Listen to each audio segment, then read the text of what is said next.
Welcome back to CBS Sports HQ. You know, we got a good one to wrap up Week 1's Sunday slate. Ravens-Bills, the only playoff rematch from a year ago to open the season. So we get Lamar versus Josh again. It's the first matchup in NFL history between quarterbacks who finished 1 and 2 in NFL MVP voting a year before. We'll see who can set the tone for the season in this one, 8:20 Eastern. We've got our NFL analysts, Leger Douzable and Pete Prisco, joining us now to look ahead to that matchup. I want to set the stage quickly for those at home who need to get up to speed. As we know, the Ravens lost to the Bills in the AFC divisionals last year, and the big storyline was Mark Andrews and all of the drops. Just a quick refresher there. So here we go. Take a look at this, fellas, as we get set. And Leger, I want to come to you first here because as we're looking at the video, we've processed this with Mark Andrews. As a player, we know this is kind of like got revenge tones, right? If you're Baltimore. From the player perspective, how much do games like this sit with you? Yeah, he said it this offseason. It sat with him the entire offseason, really affected him. Obviously, guys and people were nasty in his DMs and on social media. But I think something that happened can actually benefit Mark Andrews. Isaiah Likely's injury, and you never want to see anybody get hurt. But now you don't have to worry about the murmurs of somebody behind you potentially coming for your job. You can just focus on the task at hand. And you get to go back to the place where you made that mistake, where you had that drop pass on that 2-point conversion to essentially tie up the game and to go into overtime. So if you're Mark Andrews, you get to atone for your mistake in the place that you did it. So as a player, yes, this sits with you. But when that whistle blown, I think Mark Andrews will just be focused on the task at hand and rectifying what happened last year. And by the way, if the worst thing that ever happens to you in your life is you dropped a pass in an NFL game, you've had a hell of a life. Get over it and go play football. And he will, and he has. But, you know, to think when you look at make amends for what happened, no, it's a regular season game, and that was a playoff game. You're not going to make amends for it. So just put it behind you and go play football. And I think Mark Andrews will do that. I don't think it's going to be an issue at all. And like Leger said, once you take the field, get hit in the mouth, you're just playing football. What excites you just about the rematch of it before we really get into the meat of it? What excites you just on paper about this game? Well, it's the two quarterbacks. Anytime these two guys get together, it's what excites you. I mean, Lamar Jackson can do so much outside the pocket. He's the ability to throw inside the pocket. Same with Josh Allen. They create with their legs. You got to contain them. It's so hard to do. It's so tough to keep them both in the pocket. And I think that's something that excites me, but you want to see growth from both of them, by the way. I think they're big game moments. They both have had them, but they've also had some moments in big games where they haven't. This is a big game. It's a big game in terms of AFC superiority and getting off to a great start. Buffalo is at home. You're supposed to win this game, and if you don't, I think that's a big red flag for them, at least in my mind.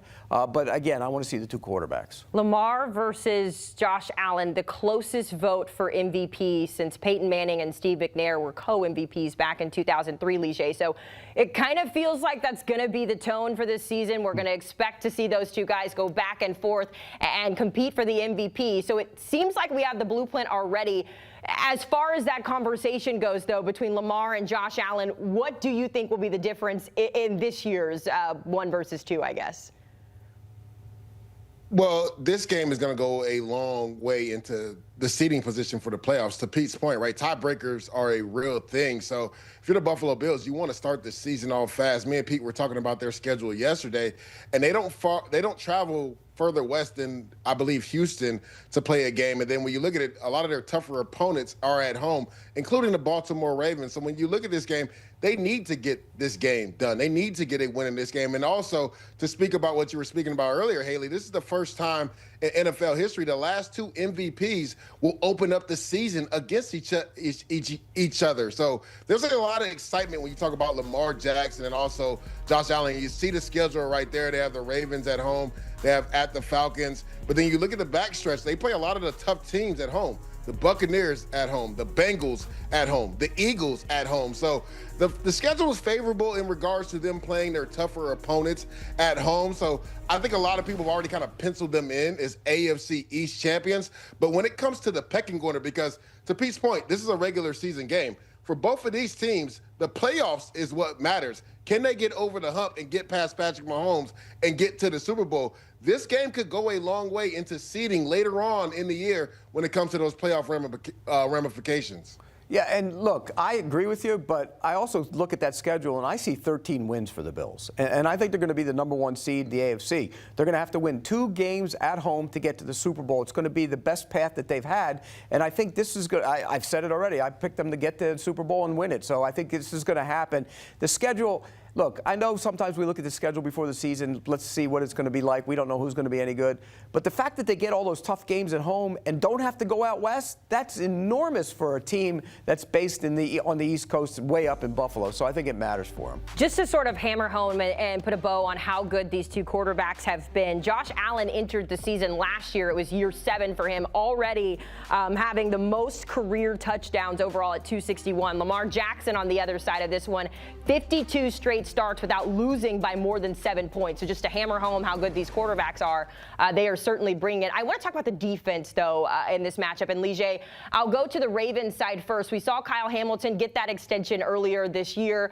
We've heard some rumbles that he could maybe push for Defensive Player of the Year here. Either way, when you're looking at this secondary, how they started the year last year, ended the year last year, how do you expect this unit to perform to set the tone in Week 1?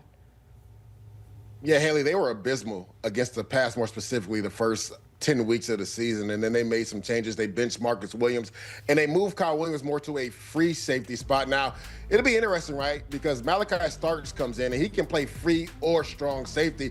I think this will free up, and you see the rankings by the Ravens last year, this will free up Kyle Hamilton to be that guy that they can move all around and play the star position, where he can play in the slot, where he can play middle field safety, where he can play dime linebacker. It'll be interesting to see defensive coordinator Zach Orr use his skill set. You talked about the extension. People believe he's the best safety in football, and it's because of his versatility, which the back half of the season they weren't able to use because they struggled at the other starting safety position. Well, now that you bring in a guy like Malachi Starks, who is going to be that guy that can be in the middle of the field to be that free safety, it'll free flow Kyle Hamilton, and they're significantly better on the outside at corner. Of course, Marlon Humphrey comes back, was up there in interceptions last year, but Jair Alexander, Pete will tell you, me and him love this guy. And when he's healthy, he's a top 5 corner in the league. But that's been the question mark. Can he stay healthy? Nate Wiggins, you think, will take a sophomore leap as well. So they're significantly better at the corner positions. People don't talk about their pass rush, but they were second in the NFL in sacks. They had 2 guys go over double-digit sacks. And I look for Nnamdi Madubuike, the defensive tackle, to play like he was in 2023 when he was an all-pro player. This defense is a top 5 defense in the NFL. Remember, the Ravens led the NFL in scoring defense and total defense last year from Week 11 to 18. So to your point, looking like they might carry that over. On the other side, though, Pete, of course, that was kind of the Achilles heel for the Bills last year, was that defense. They did make some moves. They got rid of Von Miller. They brought in Joey Bosa. I think Joey's spoken about settling into that group, but, of course, his availability has been a question mark there. Is this a viable replacement, in your opinion? Absolutely. And look, Von Miller was going to be a really good player on their team, but then he got hurt. And when he got hurt, he came back, he couldn't push off. When I was told he had problems pushing off, I love Von Miller, but he wasn't the same player. Well, you go get Joey Bosa, and yes, he's had the injury concerns. From what I was told in Buffalo when I was there, he loves being there. He loves the team. He enjoys it. And I think he's going to be a big-time addition to that defense. Also, the other thing you got to look at is big bodies. They've never really had the big bodies in the middle, and now they do. Deion Walker, big, enormous man, draft pick. T.J. Sanders, another big man. They're going to be able to get some push in the middle of that defensive line. Ed Oliver needs help, and I think these 2 guys are going to help him in the middle. Greg Rousseau looked bigger than he's ever looked, and I know Leger works out with him, so he knows he's enormous, and I think they're going to be able to pressure the quarterback, and that's something that they've been chasing for years. Get Patrick Mahomes on the ground in the 4th quarter of a big game. They've been chasing that for years, and I think now if Bosa can stay healthy, they have the guys to do it. I can't believe Gregory Rousseau has gotten bigger, because when he left college, I feel like he was already a massive human. Leger, he'll tell you. He's enormous. Yes, he looks massive. Okay. Well, we'll pay attention to that when they take the field on Sunday. We got to get a pick and prediction for you guys. The Bills are slightly favored in this one, probably because they're the home team there. Expecting a lot of points, though. 50.5 is what the spread is at. Leger, give me your pick and your play. I'm taking the Ravens plus 1.5. They've covered 5 regular season games against the Buffalo Bills, including last year where they boat raced the Buffalo Bills in Baltimore. What we didn't talk about was the concerns for the secondary for the Buffalo Bills. Outside of Christian Benford, who is going to be the opposite starting corner? Tre'Davious White is dealing with an injury. Maxwell Harrison, who they drafted in the first round, he's out with an injury. That was one of their Achilles heels last year. So I could see the Baltimore Ravens continue to run the ball, then play action pass, Rashad Bateman, Zay Flowers, them being able to have opportunities down the field because of the concerns at the cornerback position. I just think the Ravens will be too much with the run game and the pass game because of the injuries to the secondary to the Bills. Give me the Ravens plus 1.5. Give me the Bills.